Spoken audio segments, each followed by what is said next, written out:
Manamasinana azy amin'ny fahamarinana, ny teninao ny fahamarinana. Jaona 7:70, andiny 7:70.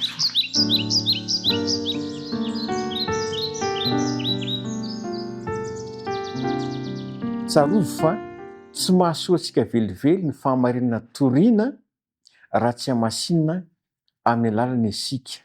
Ny antony dia izao: manjaka loatra ny fahadisoana amin'izao tontolo izao.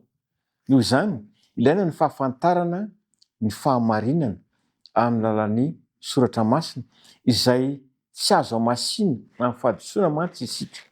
Ka izao, arakaraky ny ahatakarantsika ny fahamarinana ao amin'ny tenin'Andriamanitra no ahafahana kosa manitsy na manana fomba hanamasinana antsika amin'ny teniny.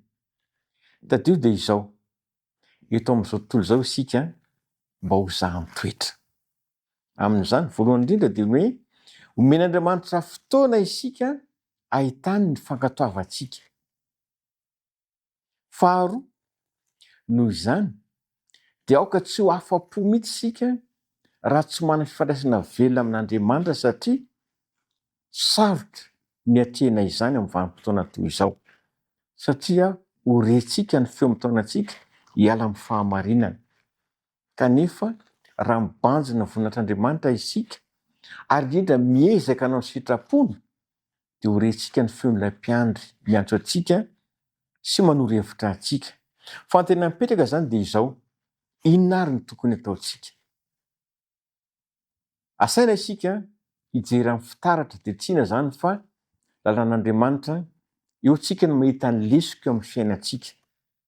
Tsy vitany hoe mijery ihany isika fa tsy maintsy mandinika akaiky kokoa, sao misy zavatra tokony na tsy maintsy esorina. Ary ny takiana indrindra dia izao: tsy maintsy mampilefitra ny izao isika amin'izay fotoana izay, dia omeny mpamonjy fanampiana ilaina mba ahatonga antsika ho mpandresy. Farany, tadidio fa tsy lanitra izao tontolo izao, fa toerana ho fifanantsika, ary toerana koa ampiasain'Andriamanitra mba hanefena, indrindra andratsanana izay tsy mety amintsika, mba ho vonona ho any amin'ny fiainana mandrakizay. Ny antso dia izao: aoka tsy ho afa-po isika amin'ny fahafantarana fotsiny fahamarinana, fa takio averina, takio mihitsy isaky ny mandingana ao amin'Andriamanitra ny fiovana rehetra, mba ahatafiditra antsika any amin'ny fiainana mandrakizay izay omanin'Andriamanitra. Ary amin'izay fotoana izay, ny dingana farany dia izao: aoka hanaiky ho isy nankonan'Andriamanitra isika. Fa raha manaiky ho anisy nankonan'Andriamanitra isika, dia handray valosoa mandrakizay. Ho anao izay manaraka izao fandarina izao, misy valosoa omanin'Andriamanitra ho anao. Misy lanitra omanin'Andriamanitra hitoeranao. Ny antso dia izao: meteza ho rantsanina, meteza ho tafiana androany hivavaka isika. Misaotra Tompo fa manomana anay ho any amin'ny fiainana mandrakizay ianao. Bitsio izahay fa amin'ny tian'io ity dia misy valosoa izay omaninao anay tsirairay avy.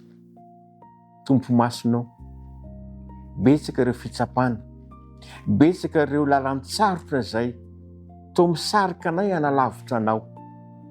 Raha azo atao Tompo, izay manaraka ity fandarina ity izao, dia sario eo akaikinao, sario hifikitra aminao, sario hiankina aminao, ka ny feonao ihany no henonay.